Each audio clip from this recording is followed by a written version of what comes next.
Meus irmãos, nós estamos numa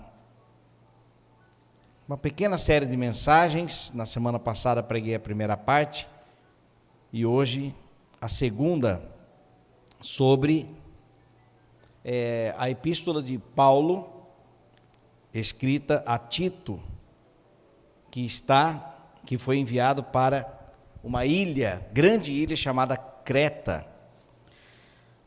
E o que nós temos a ver com isso hoje, 2023, aqui no Ocidente? E existe uma riqueza profunda neste livro. Nós vamos ler agora Tito capítulo 2. Nós vamos meditar aqui neste capítulo 2 e depois eu vou dar um panorama geral rapidamente, recapitulando a primeira mensagem. O tema destas duas mensagens é agentes de transformação. Nós vamos falar hoje sobre a novidade de vida em Cristo.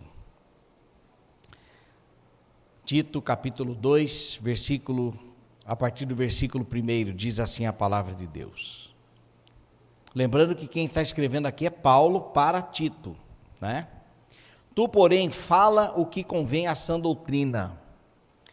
Quanto aos homens idosos, que sejam temperantes, respeitáveis, sensatos, sadios na fé, no amor e na constância. Quanto às mulheres idosas, semelhantemente, que sejam sérias em seu proceder, não caluniadoras, não escravizadas a muito vinho, sejam mestras do bem, a fim de instruírem as jovens recém-casadas a amarem ao marido e a seus filhos, e a serem sensatas, honestas, boas donas de casa, bondosas, sujeitas ao marido, para que a palavra de Deus não seja difamada. Quanto aos moços, de igual modo, exorta-os para que em todas as coisas sejam criteriosos. Torna-te pessoalmente padrão de boas obras no ensino, mostra integridade, reverência, linguagem sadia e irrepreensível, para que o adversário seja envergonhado, não tendo indignidade nenhuma que dizer a nosso respeito. Quanto aos servos, sejam em tudo obedientes ao Senhor, dando-lhe motivo de satisfação. Não sejam respondões, não furtem, pelo contrário, deem prova de toda fidelidade, a fim de ordenarem em todas as coisas a doutrina de Deus, nosso Salvador. Porquanto a graça de Deus se manifestou salvadora a todos os homens, educando-nos para que, renegadas a impiedade e as paixões mundanas, vivamos no presente século, sensata, justa e piedosamente, aguardando a bendita esperança e a manifestação da glória do nosso grande Deus e Salvador, Cristo Jesus, a qual a si mesmo se deu por nós, a fim de remir-nos de toda a iniquidade e purificar para si mesmo um povo exclusivamente seu, zeloso de boas obras. Dize estas coisas, exorta e repreende também com toda a autoridade. Ninguém te despreze. Até aqui. Meus irmãos, a igreja em Creta estava passando por algumas dificuldades por causa dos judeus que se diziam judeus cretenses, que se diziam cristãos e que estavam infiltrados nas igrejas domésticas, ou seja, nos pequenos grupos que se encontravam para meditarem na palavra, e estes estavam então ensinando mentiras para aquele povo. O apóstolo Paulo envia Tito para exortar esses líderes e corrigir a rota dos cristãos que estão ali em Creta. A Creta, como eu disse na semana passada, era uma ilha que havia uma cultura muito expressiva, eles eram muito conhecidos. Creta era conhecida como um povo ganancioso e mentiroso, por causa da cultura do deus grego chamado Zeus, que tinha a fama, havia uma lenda de que Zeus havia vivido em Creta, então eles adoravam, idolatravam Zeus, que tinha a fama de ter sido um deus que mentia para conquistar as coisas, ao ponto de Creta ser conhecido como, o povo de Creta ser conhecido como cretizo, ou no português seria cretinos, daí vem a palavra mentirosos. Pessoa cretina é uma pessoa mentirosa, e cretino vem de Creta. Então, só para vocês verem como era intenso e a má fama deles, né? Então o apóstolo Paulo prega para os cretenses dizendo que Deus não mente, né? Deus, aquele que não pode mentir. No capítulo 1 vai falar sobre isso. Então nós vimos 4 lições que os agentes de transformação precisariam praticar e vivenciar, e nós extraímos para nós. As 4 lições como agente de transformação: nós precisamos ter sabedoria e conhecimento para manter a ordem doutrinária. Precisamos aprender com Paulo sobre a visão estratégica para ganhar uma região para Cristo. Precisamos ter discernimento quanto aos perigos culturais e não fugir da cultura. E lembrarmos que o estilo de vida revela o conhecimento e o compromisso que temos com Deus. Agora, nesta segunda mensagem, nós vamos para dentro das casas, para as igrejas domésticas, para então pensarmos nas orientações que Paulo passou para Tito, instruir então aquele povo. Os conselhos de Paulo era para que a mensagem de Jesus tivesse credibilidade na sociedade, porque como as famílias estavam dando mau testemunhos, então os vizinhos estavam tendo poder para acusar e dizer aí, isso aí é seguir a Cristo, né? Então a orientação, o conselho de Paulo tinha o objetivo de que a mensagem de Jesus tivesse credibilidade na sociedade, não ouvir acusações maldosas e o evangelho se tornar então interessante e atraente aos cretenses. Percebam, meus irmãos, a intenção de Paulo. Os olhos de Paulo não estavam voltados apenas para o cuidado interno da igreja, mas para a transformação externa de Creta, a partir da postura genuína dos cristãos lá fora. Não era, a orientação de Paulo não era para que eles se recolhessem de uma cultura mentirosa, ou se fosse em Corinto, de uma cultura imoral. Pelo contrário, vocês precisam fazer parte da vida pública, porém, com testemunho de Cristo, sendo uma pessoa, sendo cristãos genuínos lá fora, ao ponto de haver, então, espaço para que o Espírito trabalhasse para as devidas transformações. Então, quais são as orientações de Paulo para a igreja? Paulo, através de Tito. Primeiro, ouçam a sã doutrina. O versículo 1 diz o seguinte: tu, porém, fala o que convém à sã doutrina. Tu, porém, Paulo dizendo para Tito, tu, porém, Deus, ele levanta pessoas para falar para a igreja. A igreja sem uma voz, ela é uma igreja sem direção. A igreja com qualquer voz é uma igreja sem fundamento. E uma igreja com muitas vozes é uma igreja dividida. Fala o que convém à sã doutrina. Na Nova Versão Internacional diz: fale o que está de acordo com a sã doutrina. O que é a sã doutrina? A doutrina aqui é a doutrina fundamentada nos ensinos lá dos apóstolos, no livro de Atos. E por que sempre quando se fala de doutrina se remete ao livro de Atos, ou primeiramente ao livro de Atos? Porque ali estavam aqueles que conviveram diretamente com Jesus. E os ensinos de Jesus, que foi repassado aos apóstolos, os apóstolos então fundam a igreja com aquele alicerce, né? E vocês, quem dizem que eu sou? Pedro respondeu: tu és o Cristo, o Filho do Deus Salvador.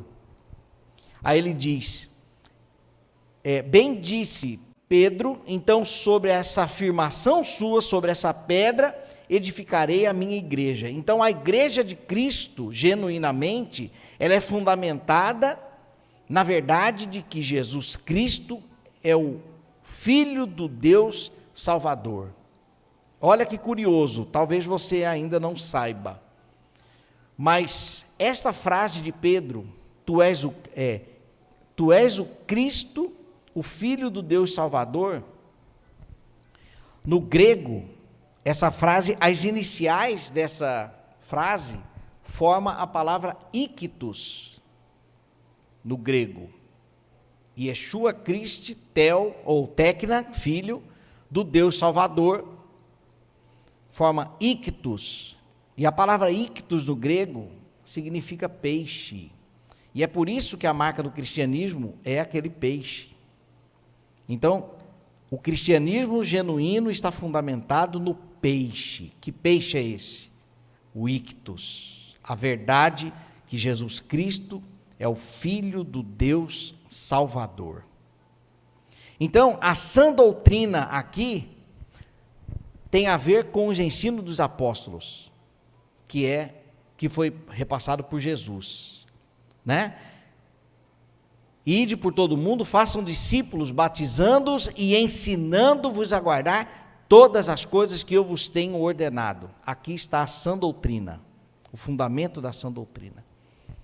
Então, quando Paulo diz para Tito, fale o que convém à sã doutrina. Então, Tito vai para as igrejas domésticas instruir ou corrigir a rota doutrinária daquele povo. Porque os professores judeus que estavam infiltrados estavam ensinando que eles precisavam ainda observar as leis, precisavam ser circuncidados, ou seja, primeiro precisavam ser judeus, para depois se tornarem cristãos, e a justificativa era porque Jesus era judeu. Então, primeiro eles tinham que ser judeus para depois serem cristãos, e Tito então vai lá dizer que não é nada disso. Então, a orientação é para observarem a sã doutrina. Por que, meus irmãos? A sã doutrina, e claro que isso se aplica a nós.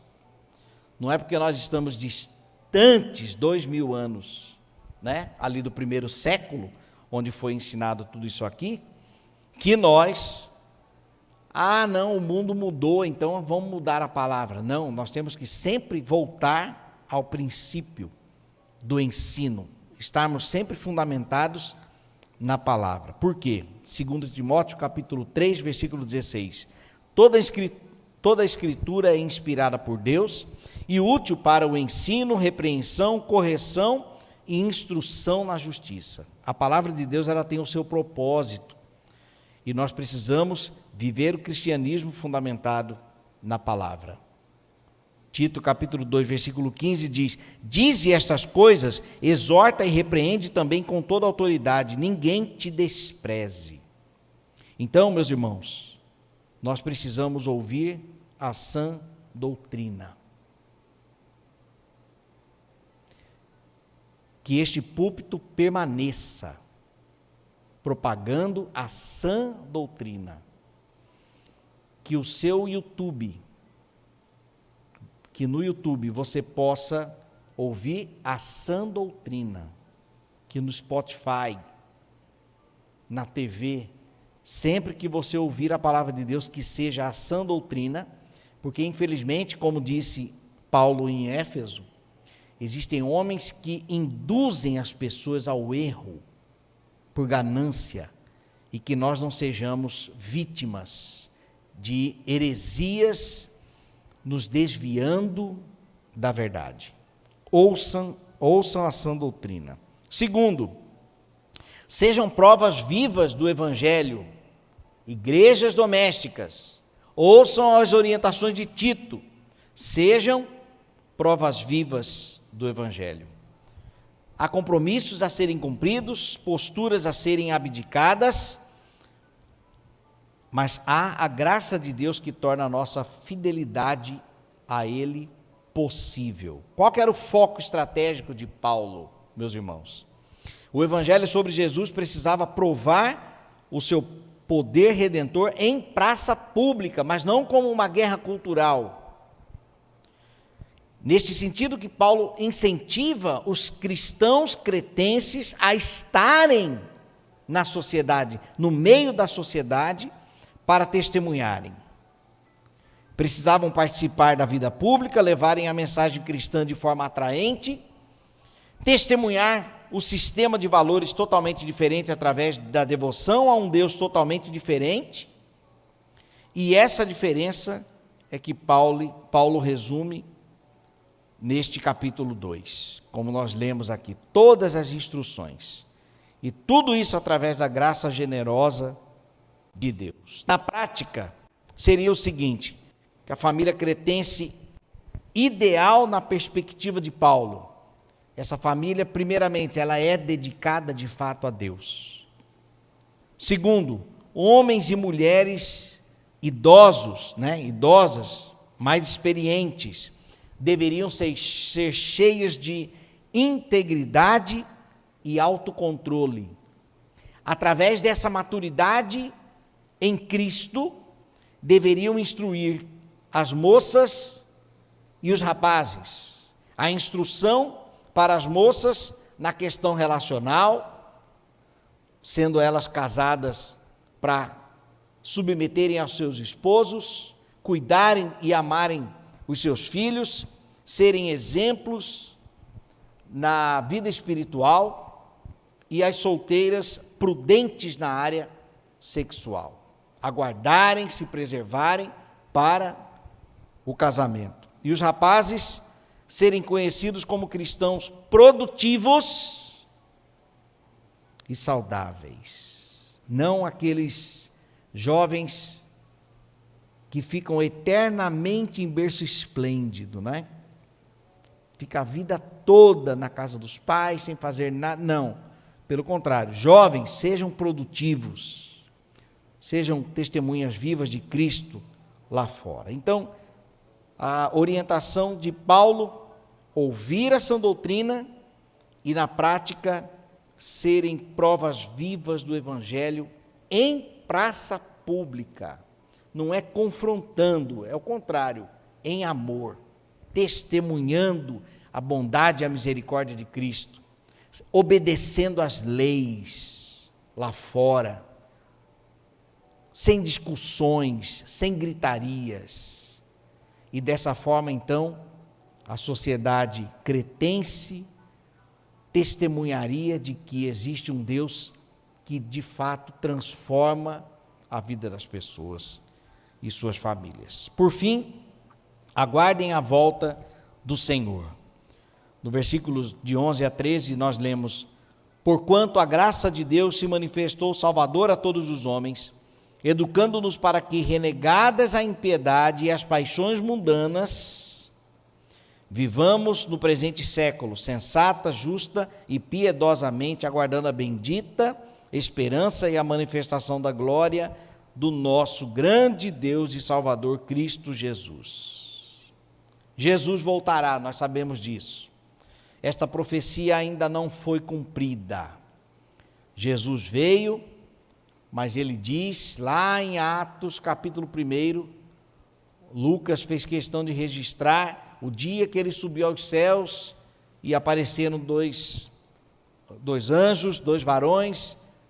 Por que vocês olham para cima? Esse mesmo Jesus que subiu, voltará para buscar a sua igreja.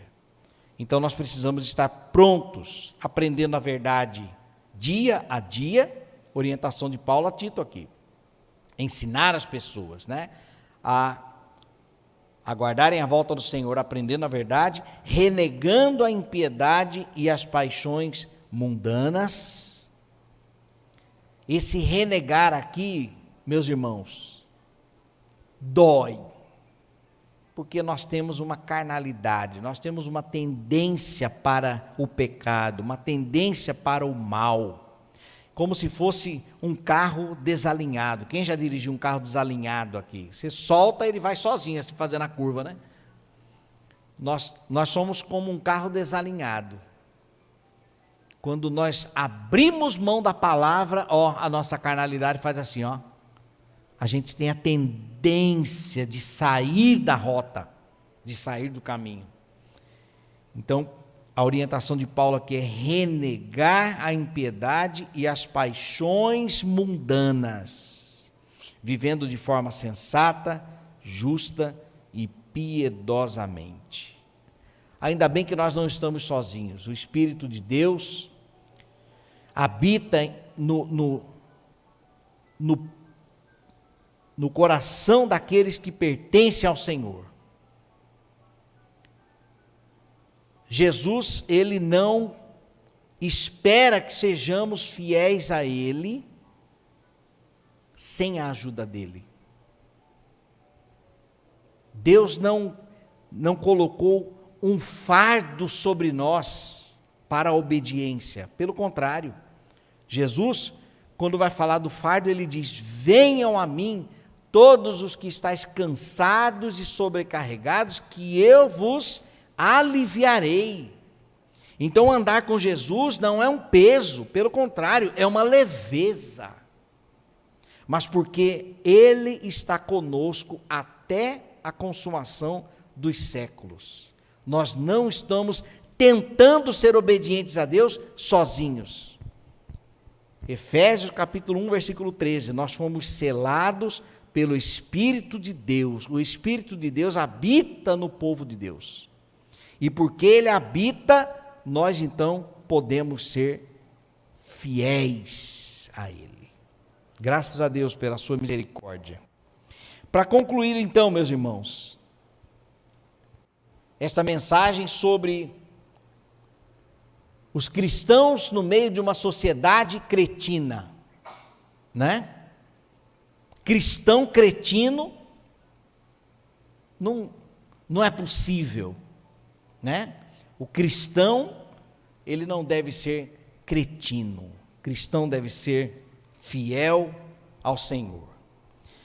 Para sermos agentes de transformação, Agentes de transformação, eles são exemplos em todos os lugares da sociedade cretense, da sociedade aracajuana. Os agentes de transformação, eles são exemplos. Eles rejeitam aquilo que é corrupto. Os agentes de transformação abraçam o que é bom, vivem pacificamente, se dedicam a Jesus e mostram a beleza da mensagem sobre Deus.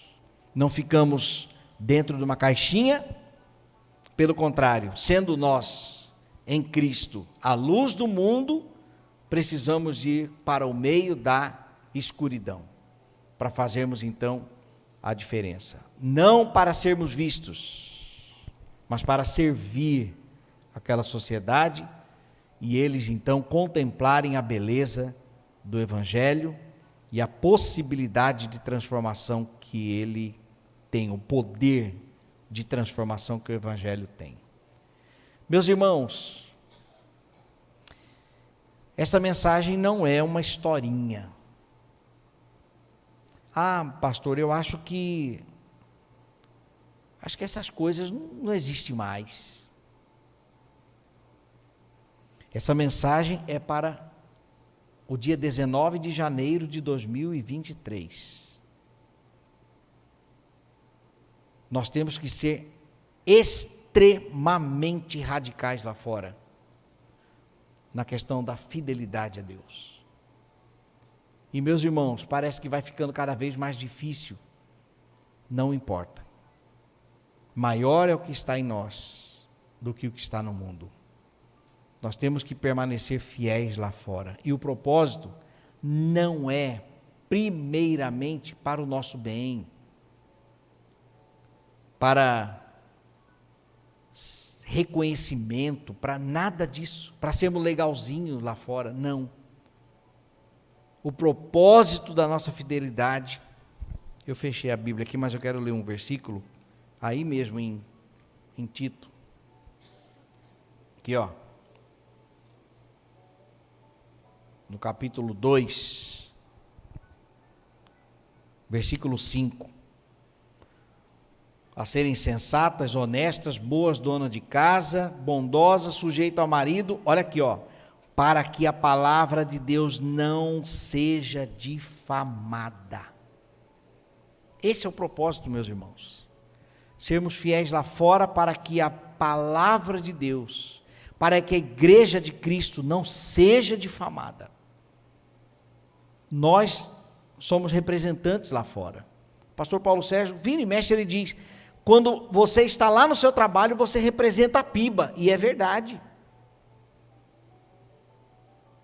Mas antes de representarmos a PIBA, nós representamos o Evangelho.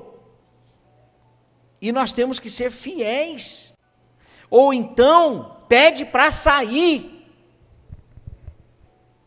Dura esta palavra. Mas se não for para ser fiel, peça para sair. Porque o preço da infidelidade é altíssimo. Altíssimo. Mas a minha palavra pastoral é não saia, não desista, porque vai valer a pena. Vai valer a pena. Estamos chegando lá. É só uma questão de tempo. Jesus nos receberá de braços abertos. Permaneça que vale a pena. Mas permaneça fiel. Permaneça fiel. Aí você vai desfrutar dos benefícios que o Evangelho proporciona, da bondade de Deus. Nós queremos que a bondade do Senhor nos acompanhe por longos dias ou todos os dias. Mas o preço é a fidelidade. Fidelidade ao Senhor. Para quê? Para eu desfrutar. Não, para que a palavra não seja difamada. As bênçãos, meus irmãos, é uma consequência. Mas que consequência boa. Que consequência boa. Nós, zelando pelo Evangelho, através da nossa vida, e sendo recompensados pelo Deus do Evangelho, dia a dia. Porque se Deus é bom, sendo nós fiel a Ele, seremos abençoados. Que esta palavra tenha um espaço importante no seu coração. Vamos orar. Ó Deus, nós te louvamos pela tua instrução, pela tua palavra. Te bendizemos, ó Deus, por esta mensagem de Paulo, esta instrução pura de Paulo a Tito para aquele povo que estava ali em Creta. E que se aplica, Pai, perfeitamente para nós no dia de hoje. Ajuda-nos a sermos cristãos e não cretinos, para que a tua palavra não seja difamada, que não sejamos motivo de tropeço, mas que sejamos motivo de honra e glória ao Senhor. Em nome de Jesus. Amém.